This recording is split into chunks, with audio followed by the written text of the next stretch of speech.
All right, and I think we're live, just finalizing getting set up here. All right, let's make sure everything looks good. Looking at some different numbers today. I'm just gonna do some analyzing live because it's the way to go. Almost ready here. But damn, what a busy day at work. I got home so late. But here we are, back at it. And all right, hope everyone's having a good night. I think we're rocking and rolling here. Just gotta make sure. Let's see. Yes, it looks like we are good. Let's go. Getting set up. Ready to do some live research. I've really been using ChatGPT a lot. I don't know if that's like controversial or not controversial, but how people really feel about it, like how good of a tool it is. But I would say it's not like for doing your homework or solving your problems. It's more for like understanding things. Like I've really been looking up a lot of definitions and being like, explain it to me like this, tell me what this means. I'll show you guys as I'm going through this stream. But I've really found it to be an excellent research tool. And let's go. JPP, thank you for being here. Yes, sir. I'm back. Crayon Green, Tetron, love the live stuff. Crayon, thank you for being here. I'm gonna keep it running. Unfortunately, I can't be live this Wednesday or next. So for right now, it's definitely Mondays. I definitely apologize for the side. It says Wednesdays. Is it this side or that side? But or above me, whatever. But no Wednesdays right now. I gotta fix that. So definitely Mondays right now, and I'm definitely gonna be back at putting out videos. But for the time being, just Mondays. But definitely gonna run back Wednesdays when I can. But yes, sir. Dopacino or Dopecho. I never know how to say your name exactly. You should give me a pronunciation because I've always thought I'm like, how do I actually like say this out loud? But thanks for being here. Yeah, I want to show you guys too. This is like an old bull case I made for GME. I'll start out with that, and I kind of want to explain how my perspective has changed over time. All right, I'm gonna get the check going on the side here. XFit, thank you for being here. What up? I just gotta get this going. All right, we're chilling. So yeah, I'll show you guys this because it's old. I forgot exactly when I made it. Really when I first started looking up GameStop. So here I am, Noah Tetro, founder and CEO of Tetron LLC. So I really want to show where I was at that time and where I am now and how I look at the company. So that's why I'm starting here. Said prevents what's a truly unique investment opportunity. That's how I looked at it when I really got involved. I'm like, this is crazy between the supply and demand. And then looking at everything Ryan Cohen was doing, I was like, I've never seen anything like this. So that's really what caught my attention. It's far from a standard investment, carries massive risk. And this was like generally speaking, right? I was saying like, oh, if you're just the average person, then at that time there's risk. Because also I was still learning a lot. So I want to fully disclose that as well. But see, I have my little profile on Ryan Cohen here. And that was 15 a share pre-stock dividend. So what's that divided by 4? He's looking at a cost basis like $3 or $4 prior to his additional buy-in. This was made prior to that. So basically just a little background on him. But I was talking about how they were doing talent acquisition. I was referencing GME, all these excludes. So what are they going to do? And I think e-commerce improvement was a bigger part of it than I had imagined at that point. I thought, oh, like if you see here, I put blockchain, NFT, metaverse. I was like, oh yeah, they're gonna make so much money off that so quick because at the time it was the hot thing, and now I realize it's a lot about improving what they already have going, and that is still an avenue they're going down, and it's a way they're growing the company, but there's still or growth and or improvement in their retail operations because I say just improvement for now because if you look at 2022 over 2021, top line revenue was flat, but bottom line revenue significantly increased. Like net profit was much, much higher. It was a $200 million swing on the bottom line, and the top line didn't even move. So that's massive and it just shows a lot of the action they're taking in terms of cutting costs. And what I see happening next now is they're cutting their costs, and now it's about just operating. And Marantz was saying this in his stream today when I caught some of it. You're just operating. Like 2021 was changing everything up. 2022 was like really putting everything into place, and now 2023 and beyond hit the ground running type of thing. That's basically what he was saying in a nutshell. And I really feel like that's what the route they went. And at the time, I thought, oh, they're going to do all these dramatic things quickly. But now I'm realizing it's really a brick by brick operation, and it's easy to scale up once you have the underlying aspects of the business strong. And Wendy, thank you for being here. What up? So this was the numbers at the time. So it was July 31st, 2021. That was the most recent quarterly report. So this was towards the end of 2021. I made this about a year and a half ago.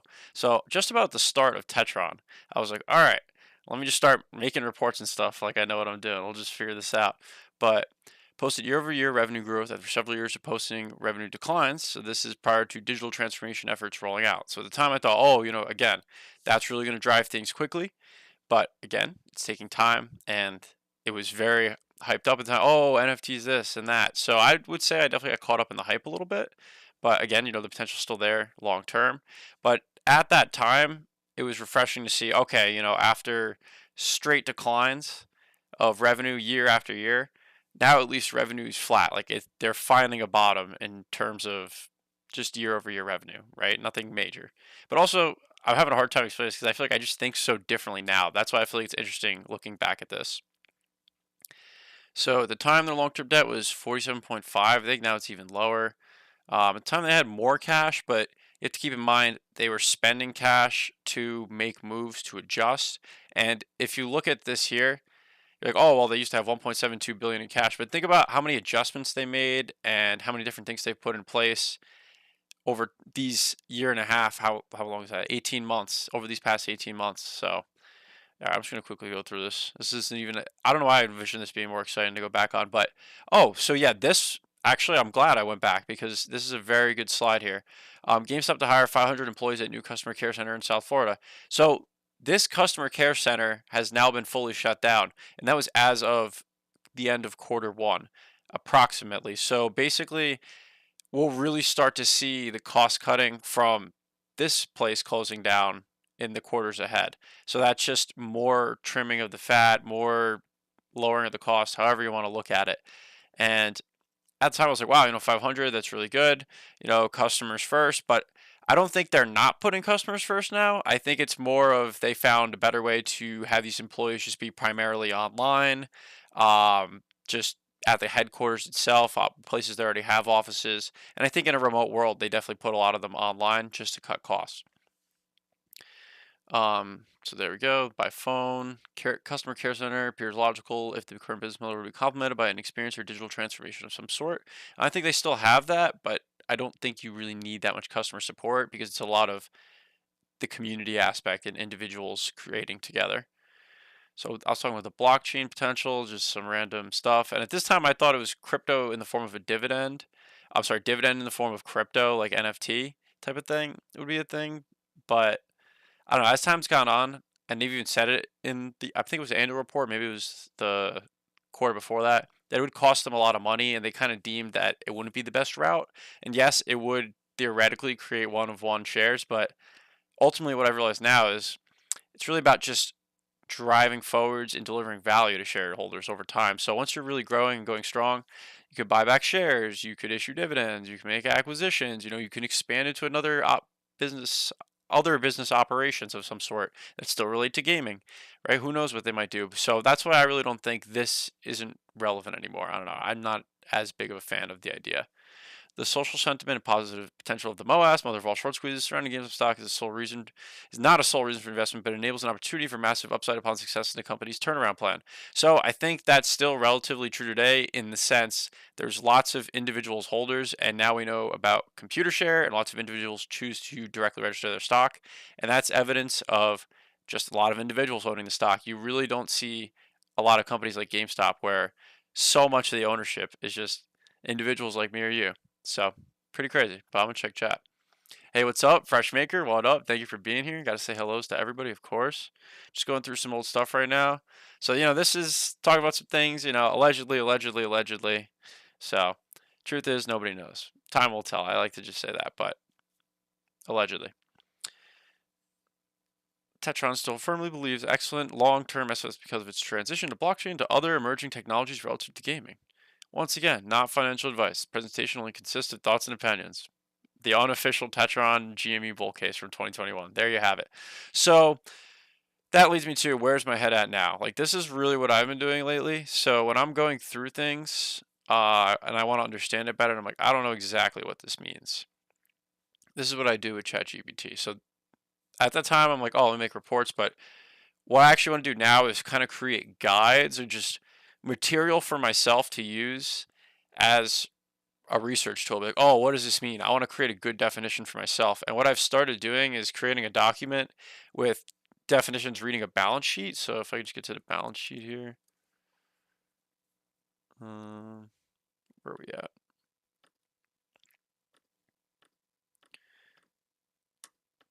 Go ahead. Okay, excellent. So we're at the balance sheet here. And if there's something I want to better understand, then I'm like, okay, I don't know. Like, I know what it is, but I want to know how it's being calculated a little more, I guess, if you could say it like that. So, operating lease right of use assets. So, that would be leases. But let me show you a little bit more. I wonder if I still have the prompt from last time I did it. Is it this one? Yes. Oh, okay, perfect. So I said operating lease of rights use balance sheet definition. Operating lease right of use assets on a balance sheet represent the value of the rights granted by a leasee to a by a what a tongue twister. A lessee by a lessor to use a leased asset, such as a building or equipment, over the term of the lease. These assets are recorded at their initial value, which includes the present value of lease payments over the lease term, any lease incentives, any direct costs associated to obtaining the lease. The right of use asset is amortized over the term of the lease and is subject to impairment testing if there are indicators of a potential reduction in the asset's value. So I had a better definition up there, right? But what I would want to do here is be like explain in simpler terms. And this is how you can really utilize ChatGPT, in my opinion. And now the new thing is Bard, and that's also good in an efficient way to research. So operating lease rights of use as on a balance sheet versus the value of the rights a company has to use a lease asset, like a building or equipment during the lease period. It's the value of the privilege to use the asset. The value is calculated by considering lease payments and other related costs. The right of use asset is spread out, or amortized. See, there you go. Now you have a definition for that in there over the lease period. And there are any signs that its value has decreased, it may be tested for impairment, and that's where you get impairment charge. Essentially, it's a way to show the value of the lease agreement on the balance sheet. And I had a better definition down here, so I said I try to like get it to help me write my definitions for this guide. So I'm using, full disclosure, ChatGPT to help me create this guide, but I'm trying to write the definitions relative to GameStop's business model, but also generally just definitions to reference with future research of any kind. But I'll definitely share it with you guys too in some way or another. I don't know how exactly I do that, but kind of some of the ideas I've been having lately and just trying to look at things in a different light. So I said define receivables on a balance sheet for a retail company. So I'm trying to get it to be more specific to GameStop's main operations. Some places up here I said retail, e-commerce company. Item, can't talk. It's a line item on the balance sheet. It represents the value of assets that a company has obtained as part of its operating leases. Under current accounting standards, companies are required to recognize the value of operating lease right of use assets on their balance sheet.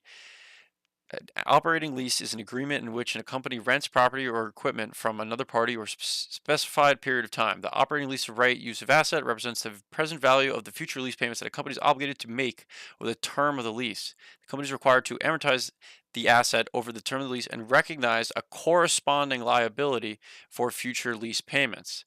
So let's see, this item is important because it reflects the level of financial commitment a company has made to its operating leases and the value of the assets obtained through those leases. It can be provided inside the company's future lease obligations, an extent to which financial position may be affected by changes in those obligations. Disclosure of operating lease rights of use assets is particularly important for investors and analysts who are interested in a company's cash flow and ability to meet its financial obligations. So what I was trying to find there, and I did not quite get to it, is then it shows up in the cash flow statement when the money's actually paid. So that's really all the different things I'm trying to piece together because I feel confident in reading GameStop's numbers. Like I understand what I'm reading the balance sheet, I understand what I'm reading the cash flow statement, but the gray areas for me, and I think definitely not the only one, I'm not afraid to say it, is between understanding, okay, well, when the numbers change on the balance sheet, where's it showing up in the statement of operations? Where's it showing up in the cash flow statement? So that's all the different stuff I'm trying to learn over time, and I've really been trying to do in these live streams, or I'm trying to do. And I apologize. I really feel like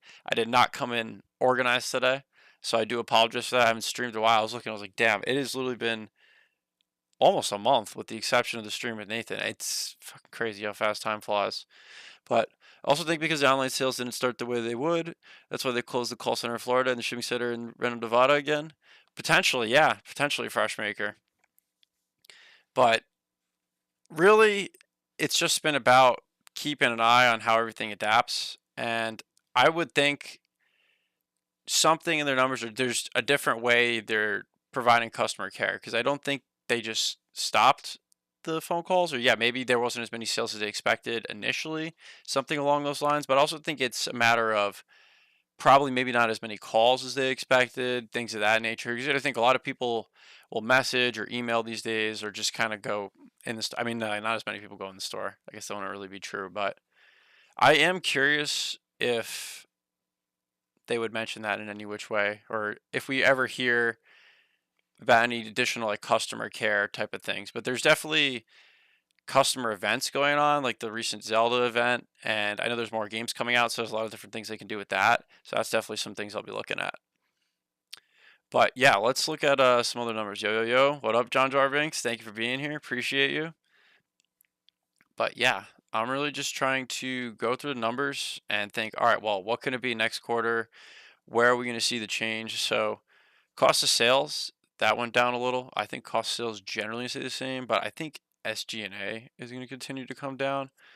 So gain on sale of assets, I think that's, oh no, that's something from the past, nothing recent.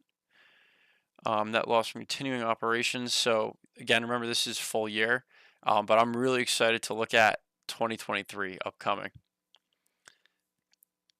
Yeah, I have to actually go to something I'm not that familiar with, or let's see.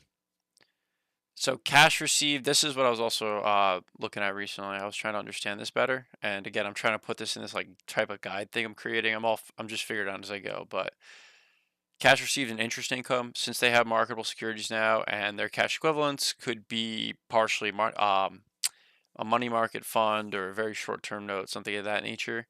That'd be 8.2 million they made now because they added those marketable securities. And with interest rates going up, I actually expect cash received from interest income to go up the next quarter.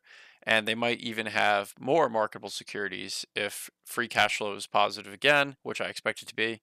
But also, maybe they don't have anywhere to park the cash necessarily, or they're not planning to utilize it right away. So why not put it in a marketable security? Maybe something 6 months out, get a pretty high interest rate right now. Something I had pulled up over here, which I think is kind of interesting. This CME FedWatch tool by CME Group. I have no idea, excuse me, to be full disclosure, how exactly this is calculated. But it is changing, and I know it is some kind of algorithm. So, and it's, let's see, historically, I don't know how exactly it's performed, but I just think it's interesting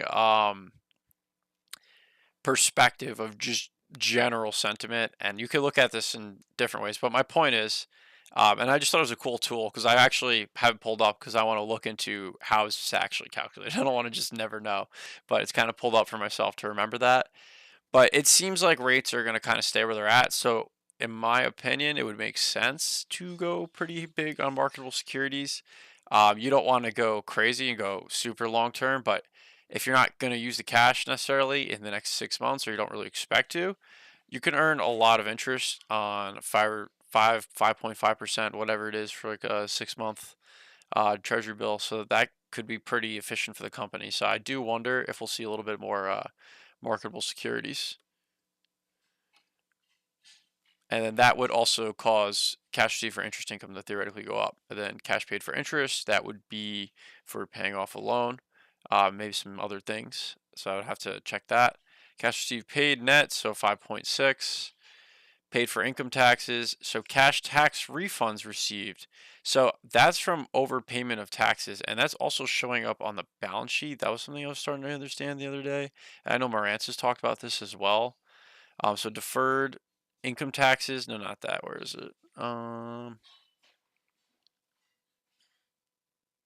Or maybe that is what it was. Damn. See, I'm getting totally mixed up right now.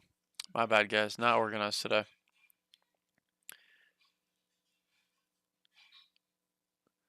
So cash refunded paid for net income taxes. So they way overpaid. Where is it? Maybe it's in the cash flows. Oh, prepaid income taxes and income taxes payable. See, that's a big number. To me, that looks like where they overpaid. So they go, oh, the company's net operations are bad and whatever. But they were overpaying for their taxes, and then that's where they got this big cash refund right here, from what I understand. And then obviously there's operating leases, properties and equipment, whatever.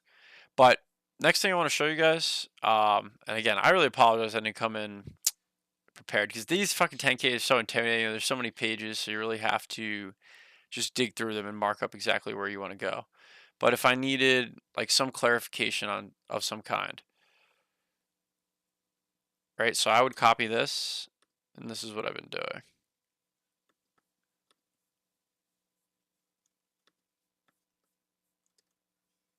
I'd be like, explain this in simple terms. A simple summary. I like the trade-in program online and take to store. Rance was talking about. I have two PS5s and I got an Omen PC. Going to trade in a PS5 from store credit. Nice, John Dar. That's the way to go. And yeah, pre-owned business is really good for GameStop. That's generally higher margin items for them, as far as I understand. Because obviously, whatever they're buying it for, they're going to sell it for more, and then they're just buying, selling. So they're just giving someone cash, or I'm sorry, not cash, store credit, and then just able to turn it around. Good evening, fellow citizens. Sir Moist, thank you for being here. But yeah, I definitely have to look if there's some stuff I want to trade in. But low key, I only have like, I mean, I guess I have some like PS4 stuff maybe, but I have like GameCube games, but I don't want to trade those in. I love GameCube, so I think those are like pretty valuable. It's beyond what every GameStop would give me, and I still like playing it sometimes. So, like Mario Party, absolute classic. So, for example, right? Vendor arrangements. If I want to understand that better, okay, well, how does GameStop do their vendor arrangements? I didn't even read it though, right this moment, but I don't want to read the whole thing out loud. But just to give you an idea of the summary, this is in simple terms, vendor arrangements refer to programs where vendors provide us with money for advertising their products. Instead of using this money for our marketing expenses, we use it to reduce the cost of the products in our inventory. As we sell the inventory, the money received from the vendors is recognized as a reduction in the cost of sales. The specific amount and timing of these reductions depend on the nature of the consideration received and the inventory released to. These arrangements cover various advertising methods and require us to meet certain conditions to earn the allowances. In the past years, we recorded substantial vendor allowances, a reduction of our cost of sales. Okay, so wait, let me read that again. These arrangements cover various advertising methods and require us to meet certain conditions to earn the allowances. So it's probably like they have to market it this amount of time or some predetermined condition. But that's interesting. I didn't even really fully understand this, and this is why I really try to just keep digging at things. In the past years, we recorded substantial vendor allowances as a reduction of our cost of sales. So I'm going to say, further explain the last two sentences. I'm going to trade in my iPhone. Nice, XBit. That's the way to go. Oh, shit. Well, never mind. Mine's broken. It's a broken old iPhone. I don't think they would take that because they're going to try and resell it. But maybe, do they? Would they take a broken iPhone? I'm not sure. But it's not, I mean, it works, but the back is completely cracked. Like, it's shattered. So, I don't know. In simpler terms, the last two sentences explain that the vendor arrangements we participate in involving different advertising programs and promotions such as catalog advertising, in-store displays, internet ads, and more. Each program has a negotiated allowance with the vendor, which means they provide us with a specific amount of money that reduces our cost of sales. To earn these allowances, we need to fulfill certain obligations or requirements set by the vendors. In the past 3 fiscal years, we recorded vendor allowances totaling 70.3 million, 71.7 million, and 72.5 million, respectively, as a reduction in our cost of sales as shown in our financial statements. Okay, so when you see, oh, well, GameStop and whatever advertised on their homepage, that might be a predetermined condition from what I understand here. So that's interesting. I mean, another small aspect of the business you want to understand, or that I understand now. Let's go to the next thing here. Where did I lose the 10K? Various, we include certain purchasing, receiving, distribution costs in the SG&A, consolidated statement of operations. We include processing fees associated with purchases made by credit cards and other payment methods, and cost of sales or consolidated statements of operations. So advertising expenses, you can see it went up a lot from 2020 to 2021, but then they cut advertising down a little bit here, and we expense advertising costs for television, print, digital advertising, and other media when advertising takes place. I think they've gone a lot of digital now for sure. I don't see any television ads really, and generally, you know, print might mean signs in the store, because I know when I worked at Marshalls as a manager, I'd have to put up the signs sometimes, like, oh yeah, this event these days, or like prepare for Mother's Day. Like when you see those signs in Marshalls, like they have to pay to send those to every store. So that still might fall under advertising expenses.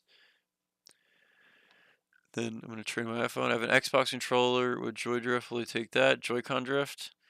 I'm not too sure, XFit. Not too sure. Well, you have to go see. But probably. Income tax expense includes federal, state, local, and yeah, we know that. Okay, leases. We conduct a substantial majority of our business with related real estate properties, including retail stores, warehouse facilities, and office space. We also lease certain equipment and vehicles. These are generally leased under non-cancelable agreements and include various renewal options for additional periods. These agreements generally provide a minimum and, in some cases, percentage rentals and require us to pay insurance, taxes, and other maintenance costs. Percentage rentals are based on sales performance in excess of specified minimums in various stores and are accounted for in the period in which the amount of percentage rentals can be accurately estimated. All of our lease agreements are classified as operating leases. So yes, that's what we were looking at a little bit before. We determine if an arrangement is considered a lease at inception. We recognize ROU assets on the commencement date based on the present value of the future minimum lease payments over the lease term, including reasonably discernible renewal options. Okay. See, if I didn't want to read all this right out loud to you right now, I just pull it up here. Provide a short summary. And what I also kind of want to do, and I guess I'm showing you guys behind the scenes, if I'm going to make a video, like a new goal of mine that I'm trying to do with the channel in terms of making videos and just broadening out, talking besides GameStop, but it's primarily to make GameStop investors and better understand as a whole, because I feel like that's really what it's all about. Everyone's like, oh yeah, they just buy and hold GameStop, the apes. I was like, over time I've come to realize, I'm like, I don't want to be called an ape. I'm not like stupid. Is that what you're saying? Like I know what I'm reading. I've took all this time to understand this, like a lot of other people out there, and that's why I'm doing this now. So I'm really trying to make it a goal for myself to fully know how to read a 10K inside and out. I want to be able to go through that whole thing, do a live stream without having to do any of this to fully know it. And I'm going to document this process by doing these live streams type of thing, and I'm going to make videos explaining each thing, and I want to have like a source guide, and I want to make notes for myself by doing, helping ChatGPT, helping me expedite the process, and having notes for myself on the side and how to explain stuff. So, in summary, our business relies heavily on leased properties, including retail stores, warehouses, and offices, as well as leased equipment and vehicles. These leases are typically non-cancelable agreements with options for renewal. Classifies all of them under operating leases. We determine lease recognition at the start and recognize the right of use assets based on the present value of future lease payments, including our incremental borrowing rate. We amortize ROU assets and accrete lease liabilities on a straight line basis over the lease term. So if it's a lease, let's just use simple numbers, it costs $40 and it's for 4 years, $10 per year, it would be $10 per year and then 2.5 per quarter, right? $2.50. But obviously no lease costs that amount. So you round that up. But that's just generally speaking what it means by like straight line. So we amortize ROU assets and accrete lease liabilities on a straight line basis over the lease term, including reasonably certain renewal options. Cash or lease incentives received or deducted from the asset. We periodically assess ROU assets for impairment. So what that means at the end there is if they're looking at like, okay, well, we renewed it, or there's a change in the borrowing rate, something like that, then they have to recalculate that number in some sense. But that gives you a general idea of all their future leases. So GameStop has $560 million of future leases right now. However, a lot of them are expiring this year. So seeing what they did in Milan, Italy with that type of store and how they really seem to be wanting to bring in the foot traffic, it would make sense to expand on the stores that are doing well and maybe close down a couple more. If you don't have to close down anymore, or all the ones that are open are still operating profitably, I don't see why you would close them. But really, the ones that are doing well, extend those leases. And if there's room to expand, potentially to add more like in-store gaming type of things, more and collectibles, kids items, board games, things of that nature, because again, those are higher margin items. And just when you have more experiences, there's more foot traffic. So it really starts to bring everything together. So looking at what they do with those leases over the next year is going to be really interesting because it's all the way at the beginning here, I think, with their operating leases. But they have a lot of leases that will be gone at the end of this year, or that expire this year rather. Um, yes, perfect. Okay.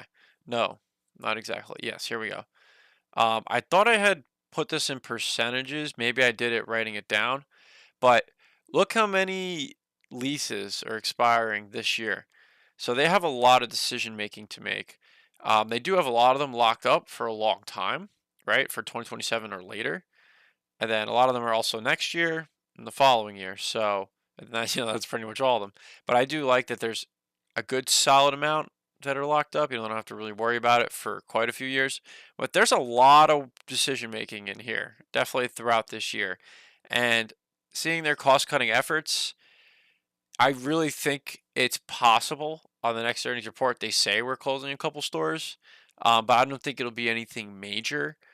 I don't know. Well, we definitely have to see that though, because it just really, really depends what the leases look like, what the numbers look like per store, and implementing things like SAP retail technology, small stuff like that, really didn't even seem like it was there. It seemed like the company was just underdeveloped and ignored in terms of advancements in technology. So how are they keeping track of like per store previously, like statistics and just data and able to analyze things. Whereas now they have data, the team's been there for a while. They could be like, oh, like this is really what's happening, or oh, this really sells better in this region, etc. So I think that falls into a lot of this decision making, but we don't see those exact really tiny things. So the nice thing is when you believe in the people running the company, you can trust in them to hopefully make the best decisions, seeing those small, very particular numbers. Because again, they're just people like me and you that have to read numbers and understand things. So you want it to be intelligent individuals with no conflicts of interest. But I'm gonna trade in. Or what's happening, Tetron? Linda Real, what up? Thank you for being here. I'm back in business. First time in a minute. We already the best traders in the world. You know what's up, Fresh Maker? You know what up. But yeah, oh man, time is just flying. I can't believe it's been so long since I did a live stream. I finally got new glasses. My glasses have been broken for so long. I usually wear contacts, but man, yeah, I was also gonna look at. I gotta find where I was doing it. I had the executive compensation packages because, dude, shout out Morantz again. I know I'm always shouting out Morantz, but he's the biggest homie, and he's really helped me understand so much just by like watching his stream. So always watch Morantz. But he was saying one time, he's like, "Yeah, I read the sign-on letters for like Matt Furlong and Neer Patel, all those guys," and I'm like, "Wait a minute, I have to like, I should read those. Like, I've never really read them particularly, like exactly what their stock compensation is." So I looked at it a little bit, and I thought, like, why not go over that now as well? So Matt Furlong, um, sign-on letter, GameStop. I think that's what it's called. I forgot exactly.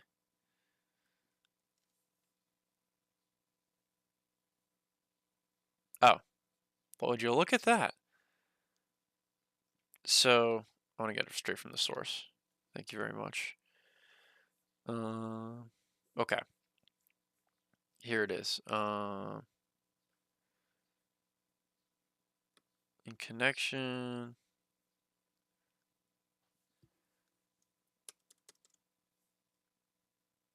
Okay. So this is what I did to start understanding it. Give me a simple summary. Information. I might have made it too long. Can I analyze all this?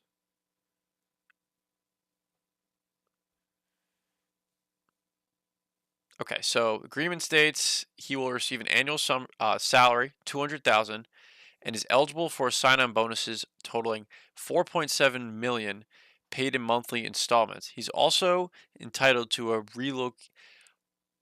relocation bonus of 250,000. That's for moving because they wanted him to move to Texas to work at the GameStop headquarters.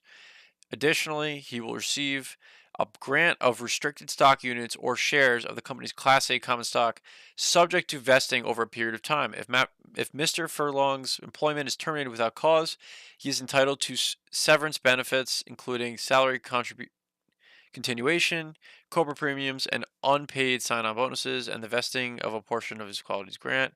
Okay, so I have to get the installments here. Okay. So it's not that complicated to understand, but the summary would help me. And I've read it before now, so I feel like decently comfortable to explain it. But in each of the 12 months of his employment with the company, Mr. Furlong will receive a sign-on bonus installment of $229,000. In each of the months 13 through 24 of his employment with the company, Mr. Furlong will receive a sign-on bonus installment of $162,500. Mr. Furlong is also entitled to a relocation bonus in the amount of $250,000 to assist with the cost of relocation to Dallas Fort Worth area. So again, I saw this in Neer Patel's letter too, and the other ones.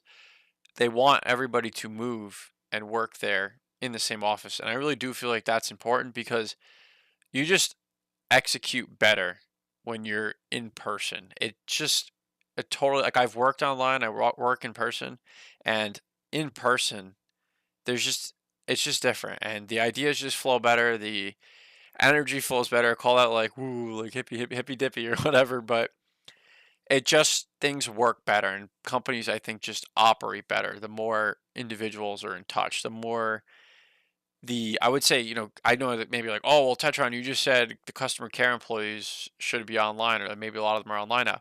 Yes, but that's different for the type of job they're doing. It really matters what the CEO, the CFO, the top dogs of the company, the top managers of the company, head of customer care, whatever it is, they have to all be at the headquarters to be having those conversations each day. Be like, oh well, how can we make the customer experience better? Well, what can you guys do for us in the digital department? What can you do for us? Marketing. I'm sure they have a head of marketing for stores, head of marketing for digital, right? All these different things. I feel like those top roles they want in that same place so they can communicate amongst each other and then get the message down to their teams. So that's kind of something I've realized from working in office. It's really a lot about structure, and I work in a nice place where, you know, it's not like you're ignored or anything by the board, the CEO, all that. Everybody's very friendly. Everyone says hello to everybody. And that's, I really think, how it should be with business. But then you have to understand you're not going to get, I'm trying to think of how I want to say this. I'm not going to be told each day what to do by the CEO of the company when I work in one specific department. He's going to tell the managers, and the managers are going to tell the leads, and then the leads are going to tell the people working in each specific whatever the lead of. So my point is for there to be good communication, the top communication has to be strong because a manager or lead, they're closer, they're more in touch. Someone will be more enabled to fuck. All right, I'm going on a total tangent here, but the point is the top people being in the same place, I think, really matters, and then you can get the message down from there. That's all I was trying to say with that. Too long of a tangent, but yeah. Gotta get back on my live streaming grind. I feel like I'm falling off a little bit. Not as smooth today. My bad, guys. But Let's see. Matt Furlong is also entitled, so we talk about the relocation bonus, but this is what I want to get to here, the stock. So Mr. Furlong will be entitled to a grant of a number of restricted stock units or restricted shares of the company's Class A common stock determined by dividing 16.5 million by the average closing price of the company's Class A common stock for the 30 trading days immediately preceding the grant date, the initial equity award. This equity will vest as follows: 5% on the first anniversary of the grant date, 15% on the second anniversary, and 20% on each of the dates that are 30, 36, 42, and 48 months following the grant date. So that's a total of 4 years right there, up to 4 years of the grant. So the longer he stays with the company, the more shares he will have granted to him, subject in each case to his continuous service to the company through applicable vesting date. Finally, so basically, if he only worked, let's say 24 months, the 5%, the 15%, the 20% he would get. So he would get 40% of the shares. That's all he would get of that 16.5 million. And you might be like, oh, well, what is that 16.5 million calculated off of? That is actually calculated off the average closing price of the common stock for the last 30 days trading immediately preceding the grant date. Keep in mind, when was this letter from, you may ask? June 9th, 2021. Remember GameStop stock price in June 2021? Think about the average of it around that time. That would have at least been never really lower. And around that time, it was just always in the at least high 170s. 200s a lot of the time. Obviously, that's pre-stock dividend. So now on a cost basis, that'd be like $50. So if you think about it, Matt Furlong's cost basis on these vested shares are higher from what I understand. And somebody please correct me if I'm wrong, because that's how I'm reading this here. And I'm like, wow, that's really interesting when you realize that it's like this guy had shares, CEO, like worked at Amazon, is deciding to be CEO of GameStop, and a massive part of his compensation, like if you look at what he's making in compensation relative to the amount of shares he got, and his cost basis is much higher than anybody that's buying shares right now. It's like, damn, that's pretty interesting. And he's not selling any shares. So, I mean, obviously he can't because it's like a vesting type of thing, but he must believe in where the company's going. And he has a lot of aligned interest in the success of the company. Because if you look at where the stock price is now, I think he would want to do a lot of things to drive shareholder value in the long term to obviously help the stock price. So, just some things to think about. When I realized, I'm like, oh, like that's just kind of, I'm just literally explaining what I put together in my head, and I start to like read these things. So, yeah, I mean, I feel like I saw this at one point, but I never, and I knew obviously people running the company are being compensated in shares, and I've obviously said that countless times, but I didn't really know, and that's really what I'm trying to backtrack to lately is to become like not just aware, but like an expert on these type of things. So stick with me, guys. I appreciate you being here. Good evening, Chad. Thank you for being here. What up? Hope you're enjoying my rambles. So yeah, under the agreement, furlong letter agreement. Deployment's terminated. Okay. Foregoing description.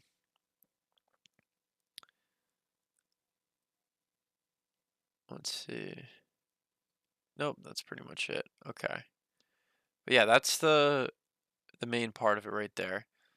So remember, average closing price at that time. So that's pretty crazy. That's really what stood out to me. I'm like, damn, it's not like it's average closing price each period. It's at the time, right? Where is it?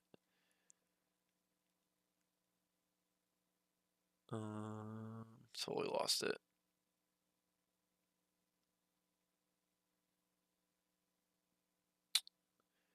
I wanted to get ChatGPT as a cleaner format. I should look at it on a different screen. Just dropping to say hi. Incredibly busy with lots of projects. Can't really put this in the background. You're all good, Danza. Thank you for being here. I appreciate you stopping and much appreciated, man. Hope you're doing well. Um, fuck. Okay, yes. So buy the average closing price of the company's Class A common stock for the 30 days trading immediately preceding the grant date. The initial equity award. The equity award will vest as follows: 5% of the first anniversary of the grant date, 15%, and 20%. So yeah, and then that would leave 60% of it left, split by 4, so then 15, 15, 15, 15. And next one is near Patel. That's who we're going to pull up.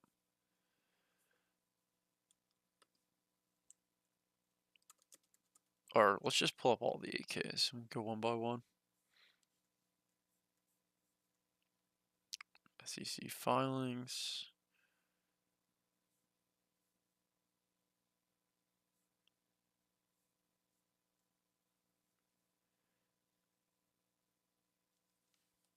Why's that coming up? Oh, what? I guess I have to sort by type.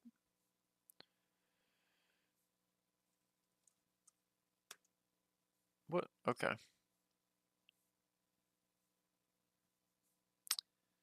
Whatever. Wow. Who went all the way back to what the heck? 2006 registration statement. Let's see what that's like. $47 a share. Public offering price. Damn. Look at that. How long ago that was. Crazy.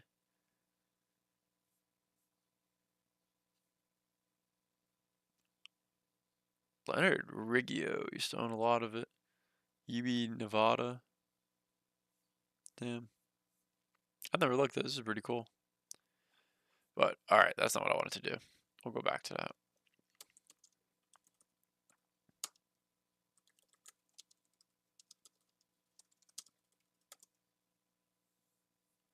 Oh, what was the volume today? I didn't even look at that. 2.5 million. Still pretty low. I mean, out of nowhere, I was like, yeah, damn, GameStop's kind of rallying. I swear, I'm so numb to the price action. I really don't even look each day. I'm like, what is literally even the point? Like, unless I'm gonna buy, I'm like, oh, let me try and time the best point of today to buy. That's really the only time I'm like looking at the price list. I'm like, whatever, yeah. But I have like the little thing on my phone, so like I do be seeing. I'm like, oh, okay. But I'm just like, whatever, because usually it's like red and it's green, it's red. I'm like, nah, whatever. But definitely interesting shape here on the 1 month. And I heard Morant saying today, when I caught a little bit of the stream, he's like, this is the bottom right here. He's like, this is technically, the uptrend. We kind of held this point here if you drew a line. I mean, obviously I can't draw a line on this type of chart, but yeah, it really, I mean, last quarter, I really, really think it's a turning point for the company. Some people are definitely still thinking, and I would say the general sentiment, or however you want to call it, is, oh, it's just a one-off thing, oh, they can't do that again. Oh, it's because they sold a lot of their inventory, blah, blah, blah, whatever. But multiple quarters in a row, we start to see free cash flow be positive, EPS, is starting to turn positive, all these different things that start to actually happen and just take place. It's like numbers don't lie.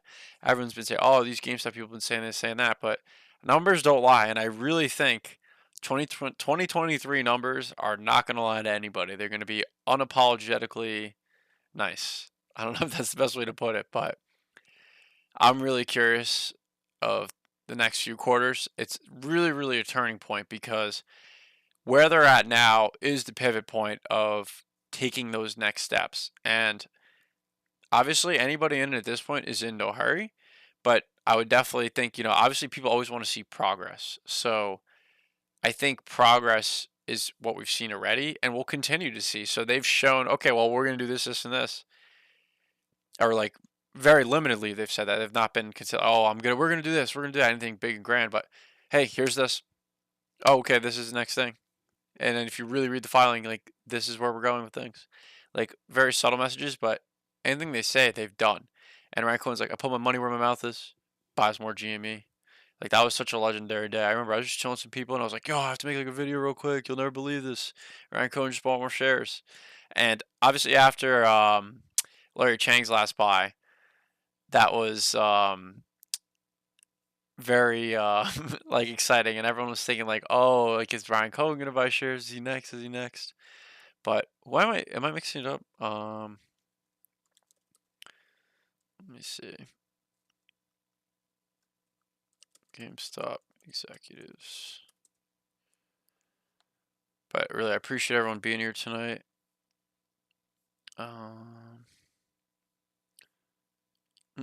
Fascinated. COO. Let's see. Just want a nice list. There we go.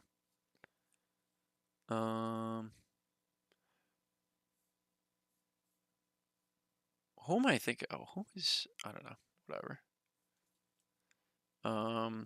Think I look up Diana's.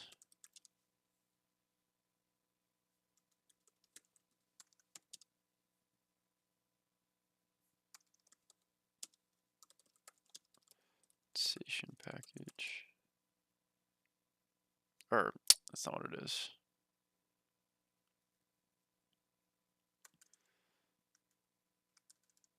Offer letter. Need some water. I'm dehydrated.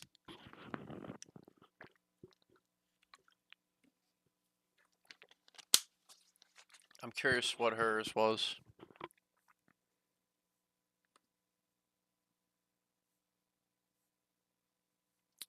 Get it from here.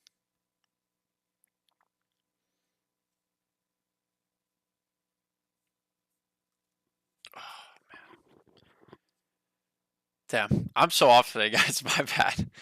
Oh man, life is crazy. Life's mad busy, but I gotta like really circle back with some stuff. Crazy. Crazy how busy life is. Damn, I never even tweeted out this stream either. That's nuts. But, real question is, what's next with all these banks? That is really what I'm starting to wonder. That is what I'm starting to wonder. It keeps me up at night. I'm not even gonna lie. Sometimes it does. Close out of this. And I definitely gotta upgrade the setup soon. That's coming.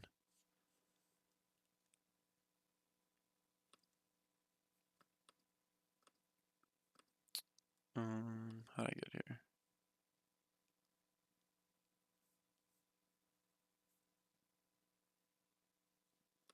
GameStop.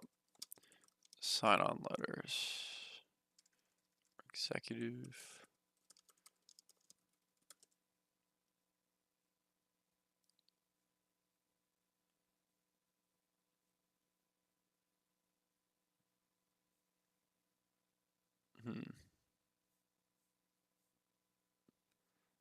Oh, this is the old ones. Crazy. It's fun to look back. That's kind of the cool thing about public filing. It's all out there. But what did I want to see here?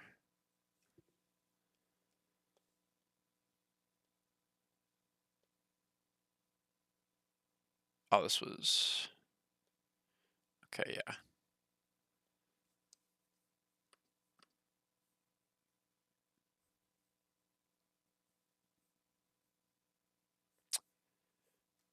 Oh, hold on 1 second.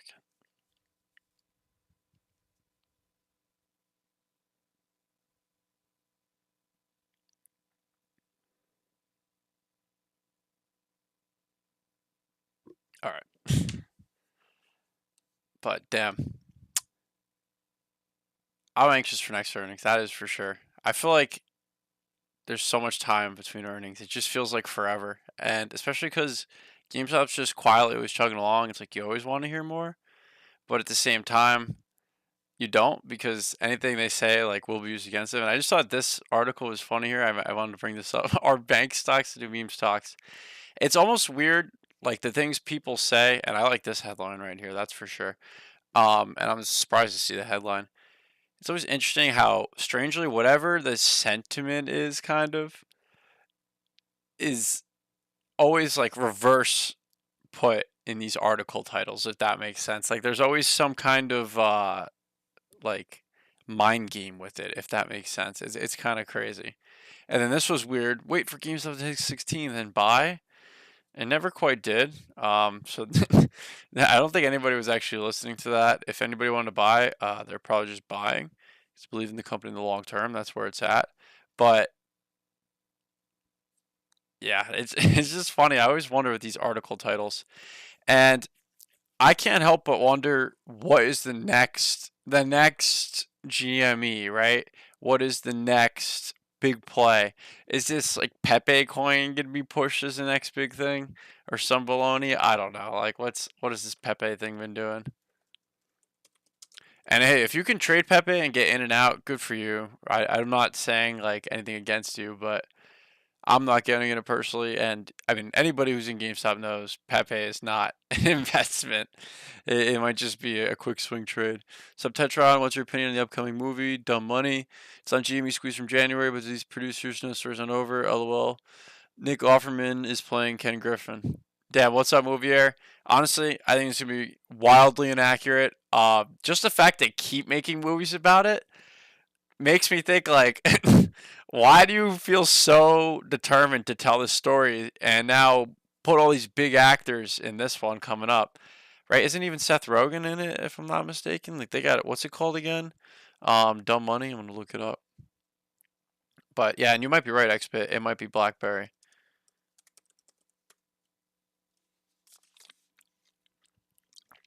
Damn, but I'm gonna tell you guys for real. I'm definitely, I'm always saying like this channel is a documentation of what's going on, and you could see lately. I feel like I don't know. I've been off my game. I haven't been making videos, whatever. But I really realized I'm like, damn, I have to like take care of myself. I used to be able to just wing it. High school, college. I was like, yeah, I don't need to sleep. Yeah, I don't need to eat healthy. Like, yeah, I could just do this. I don't have to work out. But like, I really feel the difference now. Like, if I want to just like I can't just go, like I used to. And I'm not saying I'm old or anything like that, but I'm really realizing like, damn, I need to organize and schedule and like actually like eat 3 meals a day. Eat them on time. So I guess this is a message like to everybody: take care of yourself, because I'm like at this weird point where I'm like, oh fuck, I gotta like actually take care of myself, for like I'm making everything way harder for myself for no reason. So that's why I just like need some time to reset. But everyone out there, take care of yourself for real. So let's see who's in this. Pete Davidson, Sebastian Stan, Vincent D'Onofrio, Paul Dano. Honestly, guys, I don't watch a lot of movies, so I apologize. I don't even know a lot of these people, but I know Seth Rogen as Gabe Plotkin. I didn't even know that. Oh yeah, Nick Offerman. I know him. Wait a minute, is he? I know you just sent him. But I mean, I guess I have to see it to at least laugh at it, right? When does it come out? It's gonna be stupid, but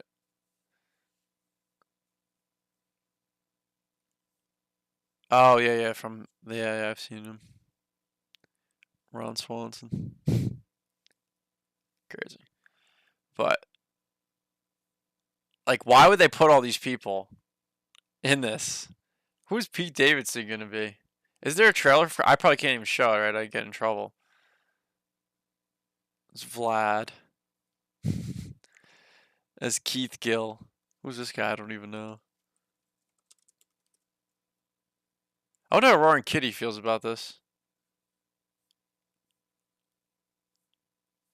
Why doesn't it just give me a list of movies so I can maybe at least recognize it? Yeah, I don't know this guy. It's interesting. But great advice, brother. Thank you, Crayon. Thank you. Eat, fuel the tank. That's a fact, sex bit. I really got to put on some weight, honestly. Everyone be saying I'm mad skinny. But yeah, also, yeah, I'm mad hungry right now because I fucking work was so busy today. Like, I rushed home, so I got to eat after this. That's probably also why I'm, like, not as sharp. But also, I got to see a new Guardians of the Galaxy. I'm low-key curious about that. But not at AMC. Not AMC. Never support AMC. That's just me. Ooh, that kind of rhymed. Damn, fuck. I always have the top chat only on the side. I meant all chat. Paul Dano played the Riddler from Batman. Oh, okay. Thank you, movie air. That makes sense. Is the movie from the Mulligan Brothers? I'm not sure. Let's see. It says Rebecca Angelo, Lauren Blum, Ben Weber, Pete Davidson, Shailene Woodley. It is crazy. Like, they've made so many of these movies now. How many GameStop movies are there? And yeah, like I said, guys, I'm horrible with actors. I don't really know that many. I'm not a big movie guy. I really only watch movies with my girlfriend, to be honest. Like, if I'm on my own, like, I'll watch a random show, or like, part of why I started YouTube is like, I love YouTube. I always watch the most like random YouTube shit, like some do this. I don't know. Just I love going down the rabbit hole of YouTube late night. Like who doesn't? Documentary game Rise of the Players. Um, and a famed film authority option movies about GameStop, Reddit, and Wall Street. Eat the Rich, the GameStop saga. GameStop, the Rise of the Players. Or is that the same one? Remember when people thought Ryan Cohen tweeted, was like, oh my god, GameStop and AMC are exploring a partnership? Remember when I'm sorry, fuck. No. Remember when Adam Aaron said, oh, we might be doing a partnership with GameStop? That forced association, that clown, that absolute bozo. How topical. Me eating my meal right now to get at least 3,000 a day. Really got to gain weight. What up, MK? What up? Thank you. But yeah, no, I got to, I low-key maybe should go on like a bulking diet, but also I'm trying to work out more because I'm not saying I don't really work out hard, but I just do like, I at least do some push-ups each day or something. I try to do at least something, but I'm trying to get like an actual grind on. But it's all about time and allocating time and just not being lazy, But all right, fuck, too much rambling today, guys. But really, thank you for hanging out with me here. And for anybody that didn't hear me say in the beginning, I can't do the next couple Wednesdays, so above you, it's kind of a lie. It's not every Monday and Wednesday right now. It's only Mondays, but I'm going to be putting out videos and I'm on a new mission to really learn how to read a 10K inside and out and make videos about explaining all aspects of it. Specifically, I'm going to be doing GameStops, but I want it to be a general guide for anybody that wants to learn because I really feel like this saga, I'm like a lot of other people in the sense it just started with, okay, well, this is a really interesting thing going on. And then the more I look into it, I'm like, oh, this is like actually an investment. I'm like, oh, I actually really didn't even know anything about investing before GameStop. I was really just a trader, come to realize it. And at the time, I was also just quick, like, oh, I got to make money, or oh, this, that. And I've said it before, I'll say it again. I was fortunate enough when I was messing with all kinds of crazy things from Forex to options to you name it, to cryptos, every crazy like way to make money out there to trade. I tried it, but I was in high school or early college, so I didn't actually have a real amount of money to lose. So as I started getting later into college, understanding things like, okay, I kind of understand investing, but I never really held anything until I was, I guess, so to speak, inspired to hold GameStop. And then I really started reading, like, oh, this is actually like how investing works. Like, it's about delivering shareholder value. And part of it, what I'm realizing lately, is how I grew up or the time period I grew up in. When I started looking at money and numbers, finance, I was in middle school, right? So 2013, 2014, I started looking. That was really just when one of the biggest bull markets ever was just in the middle of it. And it was a near zero interest rate environment for as long as I can remember, since I understood money. Interest rates were always zero. It was always about like growth stocks. Oh, growth stocks this, growth stocks that. Whereas now I'm like, oh, I see why people care about dividends and share buybacks and shareholder value, because now we're in an interest rate environment, and there used to be a time where interest rates actually were around and being moved around and weren't just at flat zero forever. So I grew up in this crazy time, I realized, where it's like interest rates were basically zero the entire time I was messing with stock market, trading this, trading that, and messing with the stock market in any which way. I was always just chasing the next thing quick because there was no, like, I didn't see. I was like, why would I always thought to myself, why would I ever hold cash when cash is not going to earn me anything? That's what it was always my logic. I was like, I always thought cash is trash. Like what is the point? But now I'm like, okay, wait a minute. Interest rates, wow. I remember learning about it in school, and I always thought to myself, like, why are we even learning this shit? They're always at zero. That's literally what I used to think. Like, that's how from a younger person's perspective, like, everyone my age thinks that too. Like, until now, right? Or not now, but since late 2021, 2022. But I just like putting all that together recently. I'm like, wow, that's pretty crazy. And really, that is a big part of why my perspective has changed and how I'm in GameStop now. I'm like, wow, this is value creation, but it's before anybody really sees it. Like you watching this, you probably believe in the company, right? If you're watching the stream right now. But I mean, people as a whole, just the world as a whole, generally Wall Street, whoever you want to call it, right? Your average investor, whatever, they're not seeing this. And in my opinion, that is where the company's going. They're trying to deliver value, and it took this whole journey to realize that. And I feel like I'm fortunate enough that it's going to teach me a lot of things over time and really how to invest over the next like 20, 30 years. And it's like, why would I not just go in the S&P 500 if I'm not going to research the company inside and out? I might as well just invest in index funds in the S&P 500, because if I don't know the company inside and out, then there could be some shit happening that happens at AMC or Bed Bath and Beyond, right, or some of these other names. And I realized all that, and I'm like, damn, if you just invest in companies you don't actually know who's running the companies, then stuff like that happens. And I've seen now people get burned from that. So that's why this journey is just so epic. And yeah, my perspective's changed a lot. So I guess this is more about the Tetron perspective over time and Ramble stream. That's what this is more so become. But vote for weekend streams. Cash is good for CSPs. XBet, it's not a bad idea. Honestly, maybe I should run some Sunday streams. That could be lit. That could be a good idea. But I can't go Sunday and Monday. I don't know. I gotta figure it out, man. I gotta figure it out. I know I've said it before too, but part of it's like I look back and forth a lot. Like it's hard to. I know, no bullshit, no. I'll figure it out. Let you guys know. I'll figure it out. Let you guys know. But at the same time, inflation's making your cash worthless. That is very true, Freshmaker. I do like that counterpoint very much. Um, Makes your cash worthless, yes. But at the same time, gold outperforms SPY. That is true. That is true. I mean, I'm just speaking, all rambly here right now, but I think you guys got the gist of what I'm saying. Crazy. Yeah, damn, I really wish I came in more prepared. And what I do really wonder is, what will we see in the next earnings report? What is the DRS count going to look like? Is it going to be in this format again? That's definitely something on my mind. And yeah, I don't know what could be next. I just love this journey. I just love this journey. Fuck. Why am I so fucking burnt out right now? Why don't I sleep? Crazy. Conclusion: invest in GME. I agree, Freshmaker. No financial advice, but I do agree. So these are some interesting numbers here. They did open a couple additional stores in Australia. Well, they closed 4, opened 6. In Europe, the segment where they are closing a lot of stores right now. So Europe, is really the only place that they're not net profitable, from what I understand, and they're closing all the aspects that aren't. But yeah, exactly, Freshmaker, next bit. You know the vibes.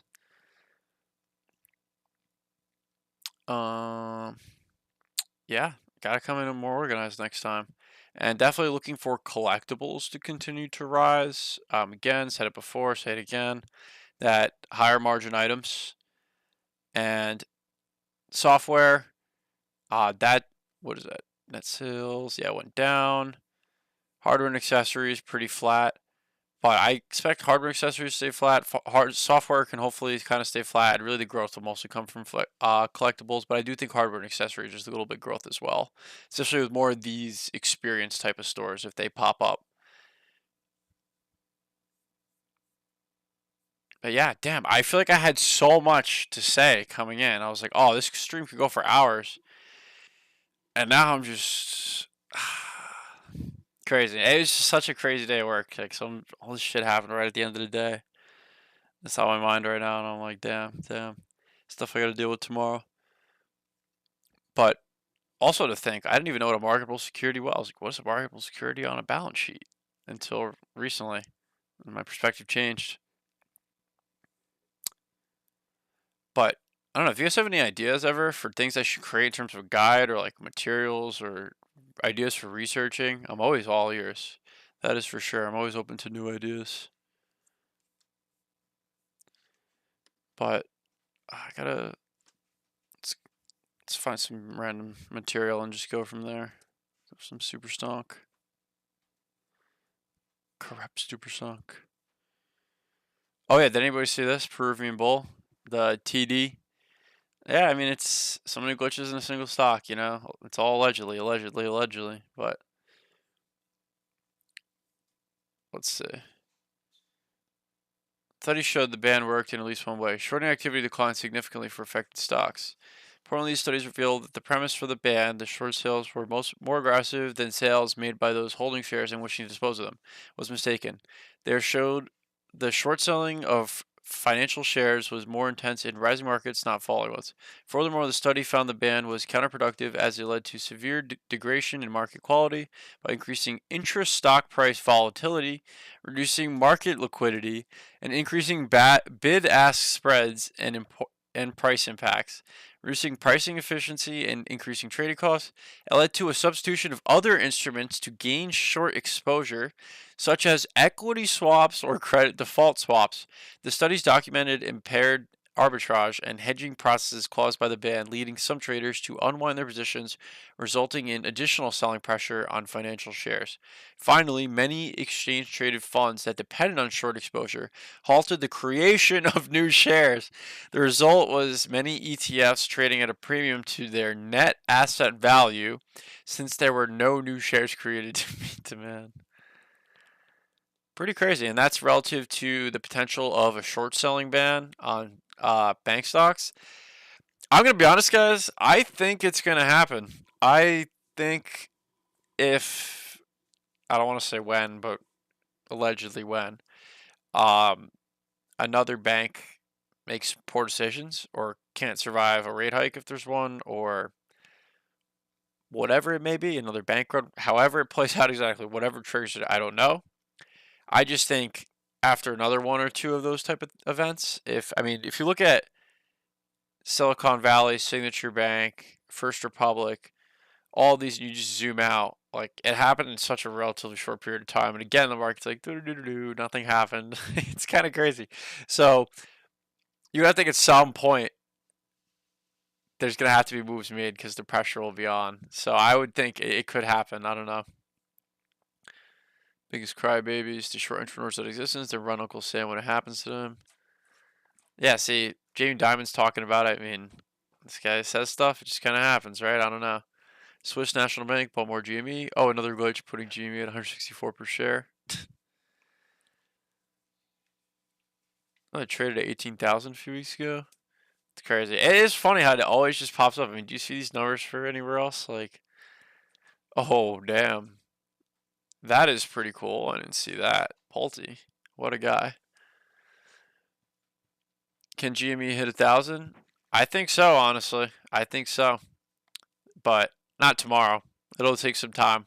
I really do think it could hit 1,000, but yeah, it'll take years, like XFIT said. Within 7 years? I like that timeline. I like it. I think you should do an in-depth video of DRS. There's a lot of debate in Discord about the effectiveness of DRS.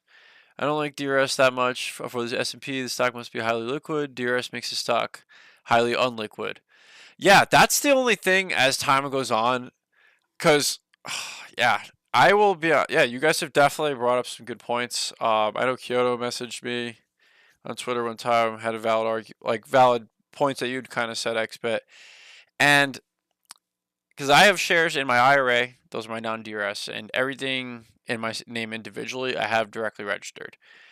But part of me does start to think, yeah, if S&P does come into play, I wouldn't want that to not happen in some way because of DRS. But at the same time,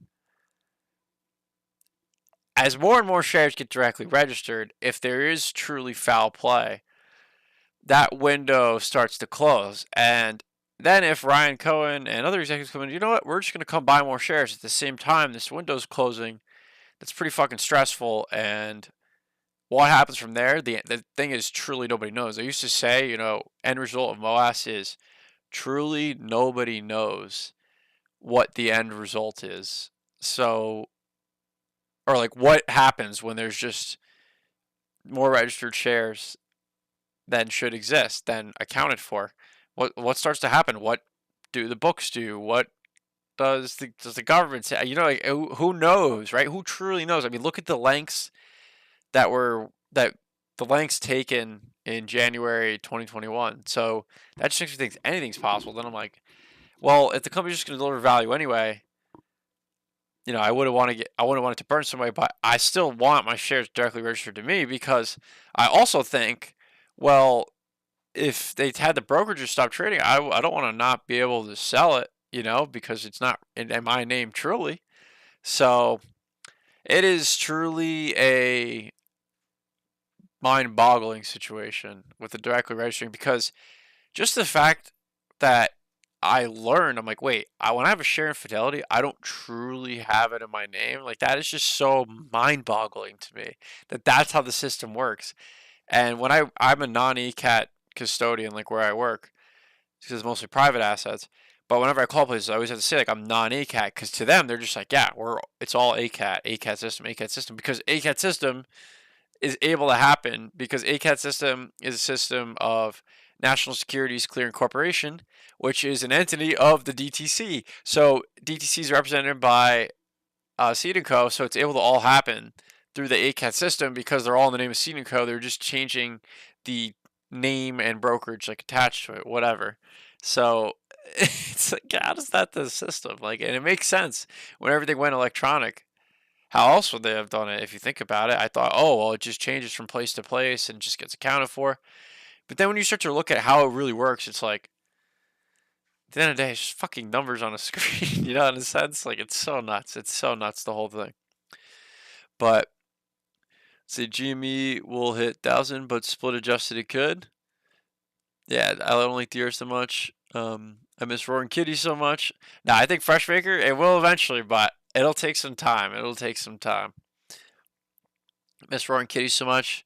I miss him too sometimes, but kind of the way he went out, it's like he went out on top. He went out like a legend, and it's like the mystery behind, like, he just went dark. Like, I kind of like that. I don't know, in a weird way, but I do miss him too. So I kept DRSing. Hey, Brett, if you like that, if you like that. GME 20K per share in 20 years. XFIT, I think it could happen because, it's supply and demand at the end of the day. And share buybacks, dividends, things like that. Because I just think, shares, you want to have tons of shares short against the company, allegedly more than exists.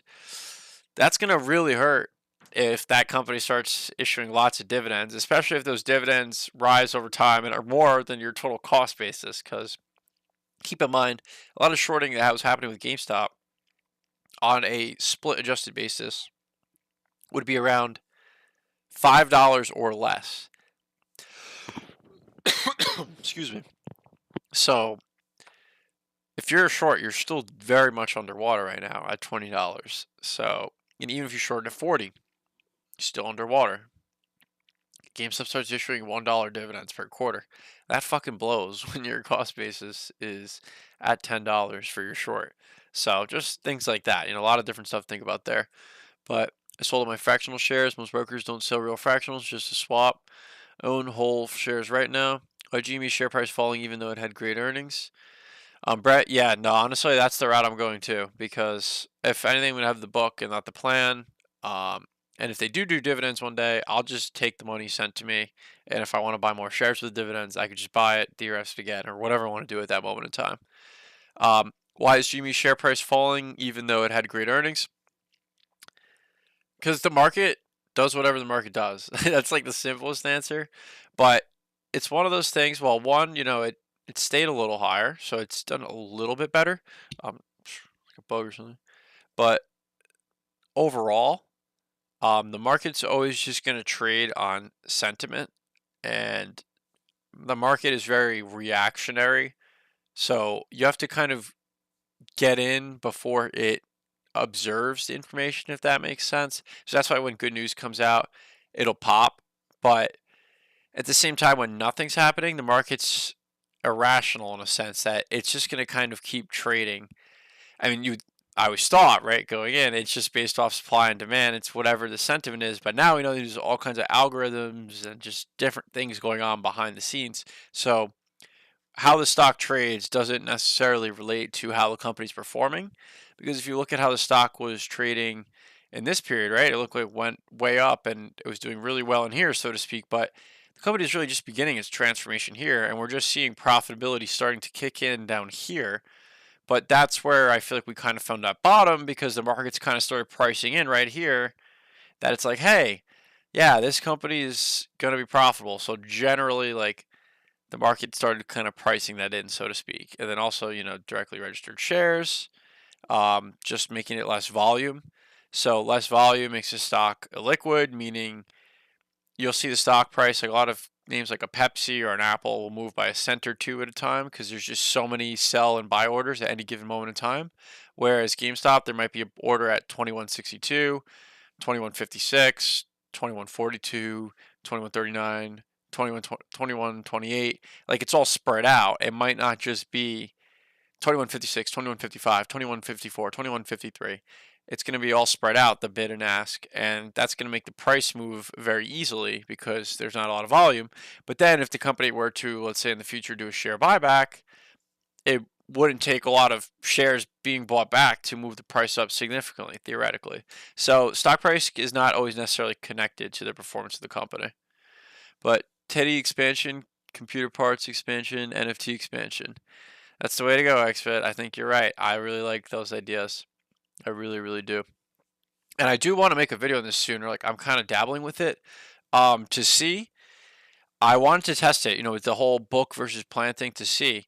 And I really do think book is the way because what I understand about plan, it's like that heat lamp theory. It's really fucking interesting.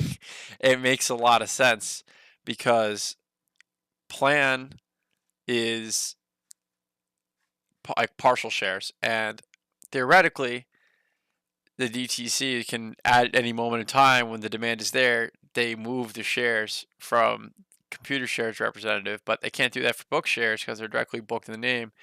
Whereas plan, it's still booked in your name, but it can be borrowed temporarily if DTC. So the heat lamp theory is okay. Well, if you just create a lot of volume, then a lot of shares are needed, and technically they're not directly registered at that time. And what I did is to test it. I totally lost my train of thought there. I bought a share of Nordstrom directly book, and then I'm sorry, I bought it on Fidelity, DRS'd it, so it's booked. Then I bought 1.1, 1.2 shares of one and one fractional share of plan on computer share. So I was like, okay, if I have plan dividend reinvestment on, but book should theoretically they should send me a check in the mail of the dividend for that one share. But if they automatically reinvest the dividend, I'm going to say, wait a minute, why did you do that if one of the shares are book and one is plan? Because they do have the same account number, but supposedly, from like reading into a little bit, it's the same account number, but it's internally kept separate. And they show you that, but I don't know. There's no dividend reinvestment on and off for the book. It just is included as if it's a plan. So it's like, to me, the dividend paying validates it. And like, I just wanted to do it to experiment. I don't plan, full disclosure, I don't plan on buying any more Nordstrom stock. Maybe I'll just hold on to these shares because why not? I don't know what I'm going to end up doing with them. I'm more so doing it to see and just get a better idea of perspective of plan and book and to try and kind of create a case study because I know part of the due diligence with the heat lamp theory is that I think part of it was that Nordstrom or was it another information, another piece of information I read? I forgot exactly, but I wanted to kind of see for myself, for just for the experience, just cause. So because I'm really interested in DRS, obviously, so I want to just keep understanding it best I can. Thanks for a great explanation. Look forward to your June earnings report. Thank you for watching. I appreciate you being here very much. But yeah, me too. Definitely looking forward to earnings. Can't wait. Me too, Brett. Me too. Earnings are gonna be exciting. But yeah, no, definitely. Fuck, I gotta come in more organized next stream. It was good to get this one out of the way, though. When you haven't streamed for a minute or you haven't done something in a while, you have to kind of just bust back into it, get in the groove again. Yeah, so I'm glad I at least got today's stream in. Maybe I don't know if I can. I probably can't stream the rest of this week, but I have some videos that are going to be coming out. Part of reading the 10K, that's going to be the start of it, just so you can read the numbers and anybody is like, oh, well, I don't know how to do that. Like, yo, I got you, bro. And I'm like talking to like one of my friends. I'm like, I actually have a video on this, so if you have questions, let me know. And then any of you guys have questions, you can let me know. And then I'm like, oh, well, I have to explain that part better because multiple people have asked me about this one specific thing. So when I do the next video, I have to make sure I have to cover aspects like that. So I really just I'm gonna commit to you guys. I just have to put in more time. That's all. More time, more effort. I think I have a good thing going here, but I can have a great thing going. So that's really where I'm trying to go with things right now. So no talk, just about action. I'm trying to be like GameStop too. I'm not trying to talk too much because I'd rather just show you. You know, like the GameStop mentality. Don't believe me, just watch. I'll be like Ryan Cohen. I just want to work, or always tweet about work. You know, so yeah. Thank you all so much for joining. Like I said, just breaking back into it this stream. I'm gonna come back strong in the next couple streams, so keep an eye on my Twitter at Tetron Invest. If you don't follow me, I'm usually tweeting my updates there about my streams, and definitely some videos coming out this week. So keep an eye out. Kind of want to do an official earnings preview. Maybe not that. I don't know if I'm gonna do that this week, but I do have a couple other video ideas I want to do, and definitely another one coming down the line is how GameStop can deliver value to shareholders, and a little bit about DRS. Definitely some more stuff of that too. So. Thank you so much for being here. Um, Dumb Money, we'll see what that's all about. I don't know. It's crazy how they keep making GameStop movies. I think just the idea they have to make so many just shows you, like, oh yeah, forget about it. Don't worry about it. Don't worry about it. And then that weird article title before, it was like, buy GameStop.